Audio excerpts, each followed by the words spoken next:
इसी शरीर के अंदर काम, क्रोध, लोभ, मोह और अहंकार है। और इसी प्रकार ईर्ष्या, द्वेष, छल, कपट, द्रोह, ये तरह तरह की बुराइयां और अच्छाइयां भी साथ साथ है। इन बुराइयों को मंद करके हमने अच्छाइयों को प्रकट करना है, उस ओर बढ़ना है, ताकि संत स्वरूप बन जाए। संत कहाँ से आते हैं? संत आप मेरे में से ही निकलते हैं, समाज से ही निकलते हैं। कैसे निकलते हैं? जो अपने आप को साध लेते हैं। हमने साधना है। महाराज कहते हैं कि राम जाप है सरल समाधि, हर सब आदि व्याधि उपाधि। इसको सरल समाधि कहा है। आदि व्याधि उपाधि, मन के रोग और शारीरिक रोग, ये सब दूर करता है। इसमें इतनी शक्ति है। रिद्धि सिद्धि और निधान, दाता राम है सब सुखान। आध्यात्मिक शक्तियां भी ऐसे प्राणी को मिलती हैं। 9 प्रकार की रिद्धियां और 8 प्रकार की सिद्धियां प्राप्त हो जाती हैं। किसको? जो उसकी आराधना करता है, उसका सिमरन, उसका चिंतन ध्यान करता है। जो व्यक्ति अपनी इंद्रियों को वश में कर लेता है, उसके ऊपर देव द्वार से विशेष कृपा हो जाती है। इंद्रियों को वश में करने का यत्न करना है। इस पर महाराज क्या कहते हैं? महाराज कहते हैं 5 इंद्रियां ज्ञान की उसका नियम विधान, करिए संयम में सदा पूर्ण धर कर ध्यान। पूरा ध्यान रख करके इस और लग जाओ कि मैंने अपनी इंद्रियों को वश में करना है, मैंने इंद्रियों को कंट्रोल में करना है। इंद्रियां ही व्यक्ति को गिरावट की ओर ले जाती हैं। इंद्रियां ही व्यक्ति को संत स्वरूप बना देती हैं।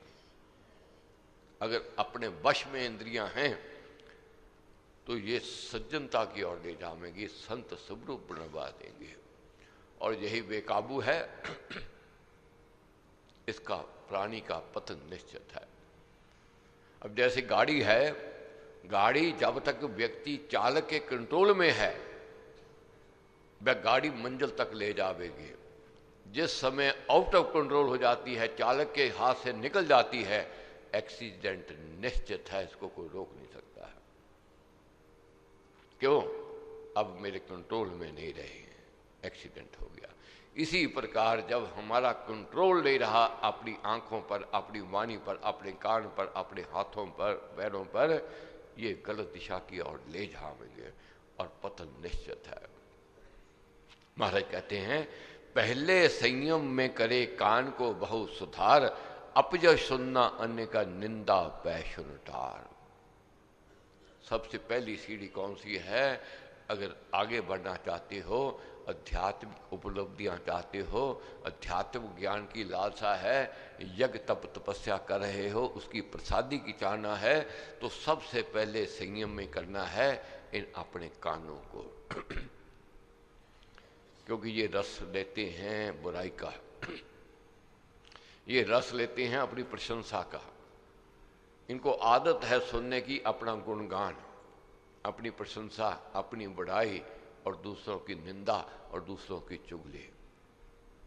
रस लेता है ये कान। यश गायन अपना नहीं सुनते सज्जन संत, ज्ञानी तापस दान घर वीर धीर मतिमंत। तो आज हमने प्रतिज्ञा क्या करनी है? अपना गुणगान नहीं सुनना है। जहां गुणगान अपना सुनने लग जाएंगे वहां पतन होगा। अब देखते हो बहुत बहुत लोग मिलते हैं, अपनी बड़ाई खुद करते रहेंगे। और बहुत लोगों की आदत होती है, अपनी बड़ाई की तो दूसरे से बड़ाई करवानी शुरू कर देंगे। आप बैठे हैं, सुन रहे हैं, वे भी गलत है। हमारी कोई बड़ाई कर रहा है, हम चुप बैठे, हम रोकते नहीं हैं, इसका मतलब है हमारे कान रस ले रहे हैं, आनंद ले रहे हैं। और ये व्यक्ति को पतन की ओर ले जाता है, गिरावट की ओर ले जाता है। इसलिए महाराज कहते हैं दूसरे का अपयश नहीं सुनना और अपना गुणगान नहीं सुनना, इससे बचना है। और क्या करना है? कथा कीर्तन प्रेम से सुनिए को सो जाए, संत सुजन संग में जाए दूर से धाये। कथा कीर्तन कहीं कोसों दूर भी क्यों ना हो रहा हो, जहाँ संत उपदेश दे रहे हो, जहाँ संत वाणी हो, जहाँ ज्ञान की चर्चा हो, जहाँ हरि चर्चा हो, सब कार्य छोड़ करके उस और जाना चाहिए।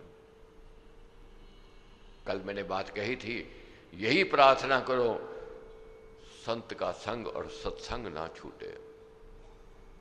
अगर संत का संग और सत्संग नहीं छूटा, दुनिया की कोई भी ताकत गिरावट की ओर नहीं ले जा सकती है। कभी व्यक्ति का पतन नहीं हो सकता है। दुखड़े आवेंगे, कष्ट आवेंगे, अड़चने आवेंगी, दुख तकलीफें आवेंगी, मगर निकल जावेंगे, पार ले जावेंगी। क्या कहते हैं महाराज, कहते हैं कोसों दूर।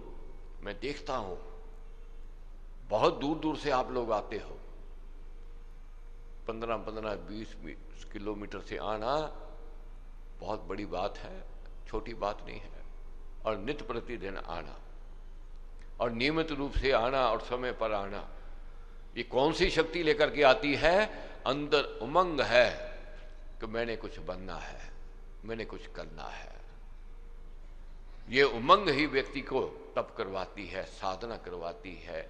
ठीक है, गृहस्थी हैं हम लोग, साथ साथ हमें बच्चों की, परिवार की, धन दौलत की और काम धंधे की, सुख चैन की, सबको जरूरत है, किसको नहीं जरूरत है। सुख चैन होवेगा, व्यापार ठीक होवेगा, घर में शांति होवेगी, तभी प्रभु का चिंतन सिमरन होवेगा, तभी शुभ कार्य में सहयोगी बनेंगे, तभी दान पुण्य होवेगा, तभी सेवा का कार्य होवेगा। तो ये कामना बर्जत नहीं कही गई है, उचित कामना करनी है, उचित प्रार्थना करनी है, वह स्वीकार होवेगी, इसको कोई रोक नहीं सकता है।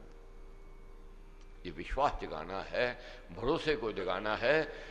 और साथ साथ महाराज क्या कहते हैं, सत्संगति में जाइए, मन दे सुनिए ज्ञान, कर्म योग सुभक्ति धर्म, धारे धर कर ध्यान। सत्संगति में जाओ और उसमें मन को साथ में जोड़ो। जब तक मन नहीं साथ जोड़ेगा कोई लाभ नहीं है। आए बैठ करके चले गए, सुना अनसुना कर दिया, और जो सुना है उसका ध्यान नहीं किया, उसका चिंतन नहीं किया, उसको व्यवहार में नहीं लेकर के आए, तो फिर उसका लाभ नहीं है। थोड़ा सुनना, अधिक मनन करना, कम सुनो, अधिक चिंतन करो, ये जीवन में निखार लेकर के आवेगा। महाराज कहते हैं मन से सुनो और कर्म योग की ओर बढ़ो। कर्म साधने हैं अपने, जब तक हमारे कर्म नहीं सदेंगे उस माल की रहमत के पात्र नहीं बन सकते हैं। जब तक अधिकारी नहीं होवेंगे उसकी कृपा कैसे पावेंगे।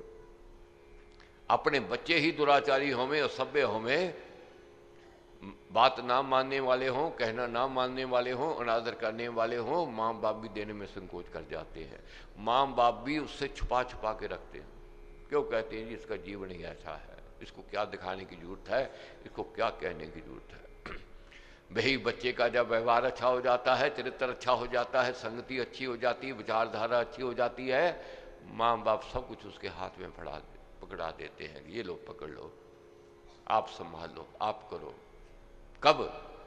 जब वह पात्र बना, जब वह अधिकारी बना, तब। अब हमने जब तक पात्र नहीं हमने बनना है तो चाहना कैसे हो सकती है। और चाहना की भी जरूरत नहीं, जब पात्र बन जाएंगे खुद ब खुद मिलेगा। जब बेटा लायक हो जाता है, पिता पीछे हो जाता है, पुत्र को आगे कर देता है। ये देखो जीवन में सबके व्यवहार में देखो। बहू लायक है, सास का, माँ बाप का, ससुर का आदर सत्कार करने लगती है, और देखते हैं सास ससुर कि ये परिवार के प्रति निष्ठा वाली है, आप पीछे हट जाते हैं, उसको आगे कर देते हैं। ये नियम है, कहने की जरूरत नहीं है। अपने आप स्थान मिलता है, अपने आप यश कीर्ति मिलती है, अपने आप सम्मान मिलेगा, सत्कार मिलेगा, इसको कोई रोक नहीं पाएगा। तो महाराज कहते हैं संगति सुगुनी संत की देती संत बनाए, सोना तपकर आग में जो कुंदन बन जाए। संगति जो है सत्संग की, संत की, कुंदन बना देती है। सोना जब तप जाता है उसमें से खोट निकल जाता है, कुंदन बनता है। तप करना पड़ेगा। जब सोने को तपाया जाता है, गर्म किया जाता है, फिर उसके ऊपर सुनार हित की चोट भी लगाता है, उसको रूप देता है। रूप देता है तो आभूषण बनता है, आभूषण बहुत कीमती हो जाता है, उसकी साख हो जाती है। अब समय का अभाव है, इसका बाकी कल